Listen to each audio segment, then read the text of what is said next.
第92章，让人抓狂。老黄很复杂，他50多岁，放浪形骸，给人的感觉思想前卫。其实我跟他接触之后，发现老黄骨子里传统到了极点，他就是个矛盾的集合体。一方面，他口口声声的把谢明军这些人称为好兄弟，好像如同手足一般，但是另一方面，他从来没有把他的这些兄弟平等的看待。他可以给兄弟们好处，但是那种好处有点像是他养狗给的施舍。还有，他广州、深圳、东莞都养二奶，这就是娶2房、3房、4房的传统，他不觉得这有什么不妥，好像理所当然一样。他很坦然，我给他做行业网站，区12万块钱，这笔钱对我来说，对我们公司来说都很多，但是在他眼中，这算是钱吗？他请我到广州走一路，豪掷千万，他把这个高帽子还戴在了我的头上。12万是个什么玩意儿呢？但是就是这个12万，他特别认真。我回想这个单子，真的惊心动魄。如果我失误一点点，可能这个单就做不了。我想来想去，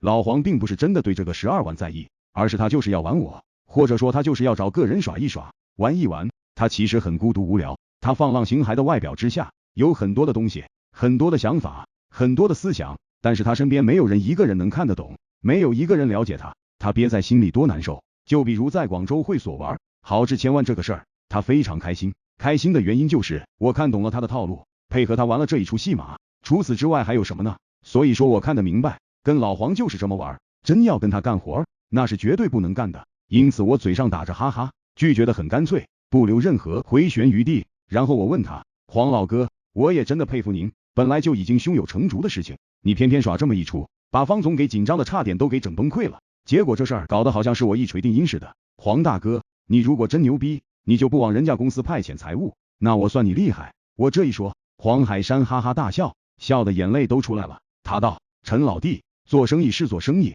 我耍是耍，做生意规矩还是要讲的。我也是从小到大做到今天不容易，所以不管项目花的是多少钱，都要认真对待，不能草率应付，这是职业精神，这是做生意的专业素养。我心想，黄海山能把抠门说的这么高大上，我还能说什么呢？亿万富豪，抠门的很，跟我12万一个项目都纠缠那么久，你指望能从有钱人身上赚到多少钱？赚有钱人的钱更需要实力，反正从黄海山这里我体会到了。所以我们的网站做好了，年内我也不愿意交付，我担心节外生枝有烦心的事儿。再说了，年底我忙着追业绩，顾不上跟客户谈交付的事情呢。回到深圳之后，让我欣慰的是行业网站这个事儿我们有了好的开端之后，现在公司上下大家思想都非常的统一，团队建设就是这样的，先不论一个项目或者方向对不对，关键是要人心统一。同样是行业网站，刚刚开始的时候大家心存疑虑，所以开局特别难，上个月差点就给我整夭折放弃了。结果上个月我们顶住了压力，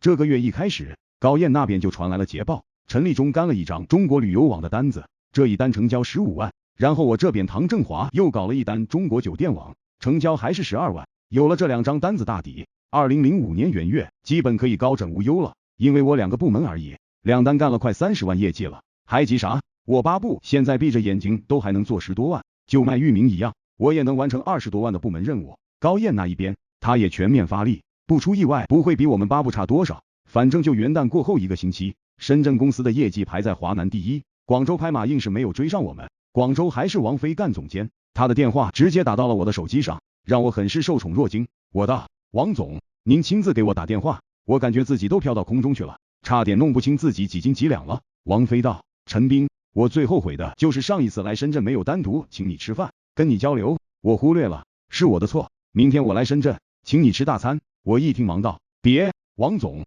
现在我都忙疯了，年底兄弟们没日子过，回去总得要赚点车费钱吧，要不然这个年都过不了。王飞不依不饶，非得要来深圳。我说，王总，你这样，这事儿我跟高总汇报，你们是对等的，我一个小部门经理怎么能做这个主？高燕听了我的汇报，直接给王飞打电话，就干脆利落的2个字，没门。气得王飞在电话那头跳脚，说我们深圳公司敝帚自珍，不分享。高燕懒得理他，直接把电话挂断了。他跟我讲，看到没，以后对付这种人就用我的办法，干出了业绩就要牛哄哄的，不牛哄哄的，谁知道你厉害，是不是？我心中觉得挺爽。王飞的这个态度是对我工作最大的褒奖，说明行业网站这个事儿已经让很多人不得不重视了。我想王飞是这个态度，这个时候上高那边的一帮人内心的世界可能更精彩。这个月月初的时候，周光华召集上高深圳公司开大会，在大会上把我立起来下了必杀令，搞得好像我跟上高就是不共戴天一般。结果他的必杀令下了1个星期，